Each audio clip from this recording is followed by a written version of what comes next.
Hello everyone, we have a question from electromagnetic induction. Question says an ideal solenoid of cross-sectional area 10 to the power minus 4 meter square has 500 turns per meter.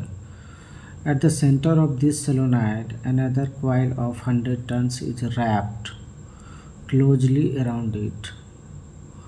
If the current in the coil changes from 0 ampere to 2 ampere in 3.14 millisecond and the EMF developed in the second coil is question mark। तो ये हमको निकालना है। तो एक coil था और दूसरा coil को क्लोजली उसके सेंटर पर उसको wrap कर दिया है फर्स्ट वाले coil में। तो फर्स्ट coil के मैग्नेटिक फील्ड में चेंज आएगा तो उससे ईएमएफ चेंज होगा। तो उस ईएमएफ चेंज के कारण सेकेंड कॉइल जिसको क्लोजली रैप्ड किया गया है उसमें कितना इंड्यूस्ड ईएमएफ आएगा उसको हमको फाइंड आउट करना है। तो यहाँ पर फैराडे लॉ लगा लेंगे। Induced EMF is equal to mod of minus n into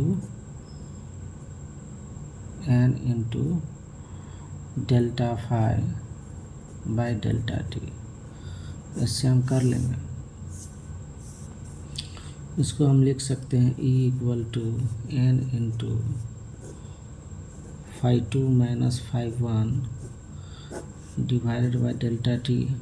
और फाई है हमको मैग्नेटिक फ्लक्स, ठीक है। तो उसको हम लिख सकते हैं n इक्वल टू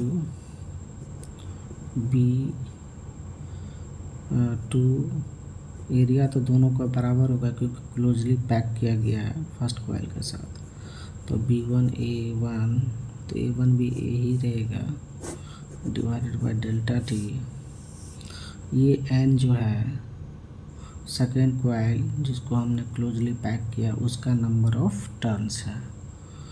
अब मैग्नेटिक फील्ड जो होगा ये B1 और B2 ये फर्स्ट कॉइल का ही है जिसमें इलेक्ट्रिक करंट चेंज कर रहा है। तो मैग्नेटिक फील्ड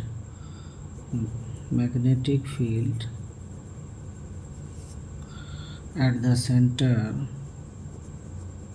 ऑफ फर्स्ट और प्राइमरी कॉइल, पहला कॉइल जिसमें करंट बाहर है फर्स्ट और primary coil is given by B center is equal to mu naught into n into I. ठीक है। तो करंट जब I1 0 एम्पियर था तो B1 तो हो जाएगा 0, नंबर ऑफ टर्न्स 500 था जिसके मतलब पहला कॉइल प्राइमरी कॉइल में, और करंट 0 गया था उस टाइम में तो 0 टेस्ला हुआ। और B2 हो जाएगा mu naught into 500 into I2। तो वो जब 2 एम्पियर करंट गया, क्वेश्चन पर ये 2 एम्पियर करंट पर मैग्नेटिक फील्ड इतना हो गया। और म्यू नोट है magnetic field permittivity in free space. तो इसको लिखेंगे 4 pi into 10 to the power minus 7 into 500 into 2। तो इसको लिख सकते हैं हम लोग 2 5 जा 10 1000 तो 1000। तो इसका पावर जो बचेगा माइनस 4 टेस्ला। अब इंड्यूस्ड ईएमएफ जो डेवलप हुआ सेकेंड कॉइल में, सेकेंडरी कॉइल में, जिसका नंबर ऑफ टर्न्स 100 है। क्वेश्चन को पढ़िए पॉज करके। ये तो 0 हो ही गया था तो हमको बचा B2A बाय डेल्टा टी। ठीक। तो ये 100 और B2 हमने कैलकुलेट करके रखा है, वो आया था 4 pi into 10 to the power minus 4 और एरिया भी 10⁻⁻4 मीटर स्क्वायर है, क्वेश्चन में दे रखा है। और डेल्टा टी 3.14 इंटू 3.14 मिली सेकेंड है, तो इसको लिख सकते हैं 10⁻⁻3। तो ये तो कट ही जाएगा, पाई का वैल्यू की इक्वल है। और यहाँ पर जो हो जाएगा 4 इंटू 10⁻⁻8 + 2 + 3, तो इसको लिख सकते हैं हम लोग